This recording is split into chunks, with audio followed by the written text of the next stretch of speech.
सरसों के भाव में एक नरमी दिखने के बाद वापस से बाजार में तेजी देखने को मिल रही है।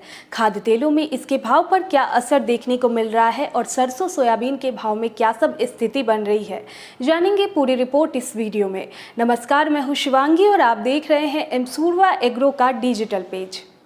कुछ समय पहले सरसों की आवक मंडियों में बढ़नी शुरू हुई थी तो आवक के प्रेशर की वजह से भाव पर दबाव बन रहा था, लेकिन फिर जब दिवाली अच्छी हुई, आवक में थोड़ी सी कमी देखने को मिली तो भाव में उछाल देखने को मिल रहा है। खाद्य तेल और तिलहन के भाव में तेजी आना स्वाभाविक था, इसीलिए इसको जानते हुए सरकार ने पहले से ही इस पर स्टॉक लिमिट लगा दी थी। साथ ही इंपोर्ट ड्यूटी को घटाकर ज़्यादा से ज़्यादा इंपोर्ट करने को बढ़ावा दे रही थी। इसके बावजूद इसके भाव को बहुत ज़्यादा कंट्रोल नहीं किया जा सका। भारत ज्यादातर खाद्य तेलों की खपत इंपोर्ट किए गए तेलों से ही पूरा करती है, इसीलिए रूस और यूक्रेन के बीच स्थिति सामान्य नहीं होने की वजह से खाद्य तेलों की आयात और निर्यात में काफी फर्क पड़ा है।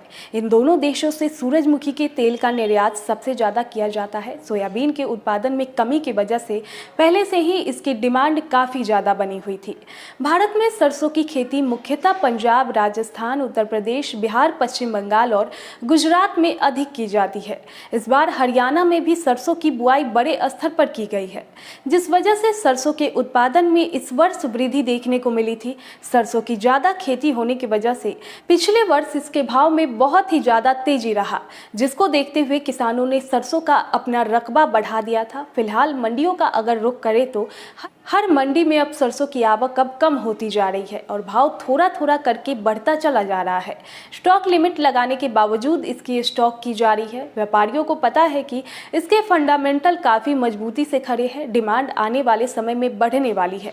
अगले महीने तक इसके भाव में समानता बनी रहने की उम्मीद है या इसके आसपास ही ट्रेड कर सकती है। तेल तिलहन में भारत जब तक आत्मनिर्भर नहीं बन जाता, यहाँ के फसलों के भाव विदेशी डिमांड और सप्लाई पर ही निर्भर करता रहेगा। सोयाबीन के भाव भी इसी तरीके की तेजी मंदी देखने को मिल रही है। अगले सीजन में अमेरिका, ब्राजील और अर्जेंटीना में रिकॉर्ड उत्पादन होने का अनुमान जताया जा रहा है। हालांकि जब इसकी फसल तैयार होगी, मंडियों में आएगी, उसके बाद ही सही आंकड़ा पता चल सकेगा। पिछले वर्ष भी अधिक उत्पादन का अनुमान जताया जा रहा था, लेकिन खराब मौसम की वजह से पूरे दुनिया भर के अधिकतर हिस्सों में सोयाबीन खराब हो गई थी। भाव की बात करें तो सरसों की सुपर क्वालिटी 6000 से लेकर 6500 तक बिकता हुआ नजर आ रहा है।